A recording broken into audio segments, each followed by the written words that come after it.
Good morning students. વિકાસ 2026-27 અંતર્ગત post graduation માટે જે સ્ટુડન્ટ્સે ફોર્મ ભરેલા એમની 29 તારીખ છેલ્લી હતી પહેલા રાઉન્ડ માટેની. હવે શું થશે આગળના રાઉન્ડમાં? તો 30 જૂનથી 3 જુલાઈ સુધી તમારું મેરિટ, કામ ચલાવો મેરિટ અને ટેકનિકલ પ્રોસેસ થશે. એટલે કે કોલેજ અને યુનિવર્સિટી એમની પોતપોતાની યુનિવર્સિટી અને કોલેજના મેરિટ બહાર પાડશે. હવે તમે જે ફોર્મ ભરેલું છે એમાં તમે જે કોલેજ એડ કરી છે તો એ કોલેજ અને એમનું મેરિટ એ તમારે ચેક કરવાનું રહેશે. 3 જુલાઈના રોજ તમને ઓફર આપવામાં આવશે કોલેજની. તમારે ચેક કરવાનું રહેશે. શું ચેક કરવાનું રહેશે? કે તમે જે કોલેજ સિલેક્ટ કરી છે એનું મેરિટ કેટલું છે, તમારું મેરિટ કેટલું છે, તમે કેટલી કોલેજ એડ કરી છે અને કેટલામાં તમને ઓફર મળી છે. જો ના મળી હોય તો પણ ટેન્શન લેવાની જરૂર નથી, અને મળી હોય તો તમારું એ ફાઇનલ નથી. એટલું યાદ રાખજો, આ ફાઇનલ તમને ઓફર મળી નથી.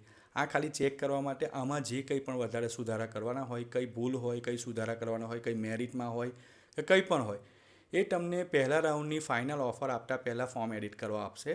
એટલે કે 4 જુલાઈથી 6 જુલાઈ સુધીમાં તમારે ફોર્મ એડિટ કરવાનું રહેશે. અત્યારે તમને જે મેરિટ એમાં મળેલું છે, કેટલું મેરિટ છે કોલેજમાં તમે એ સિલેક્ટ કરેલ છે, તો એ તમારે કોલેજ હટાવવી હોય, બીજી કોલેજ એડ કરવી હોય, કોઈ કોલેજ રિમૂવ કરવી હોય, કોલેજને ઉપર નીચે અગ્રતાક્રમ ચેન્જ કરવી હોય, એ 4 જુલાઈથી 6 જુલાઈમાં તમારે કરવાનું રહેશે. એટલે એટલા માટે તમને આપવામાં આવે છે. એટલે આ ફાઇનલ 3 તારીખે જે ઓફર મળશે એ ફાઇનલ ઓફર નહીં મળે. તમે જે ફોર્મ એડિટ કરશો 4થી 6 જુલાઈમાં, ત્યાર પછી તમને 7 જુલાઈથી 9 જુલાઈમાં ફાઇનલ કન્ફર્મેશન કરવાનું રહેશે. એ ફાઇનલ ઓફર તમને મળશે.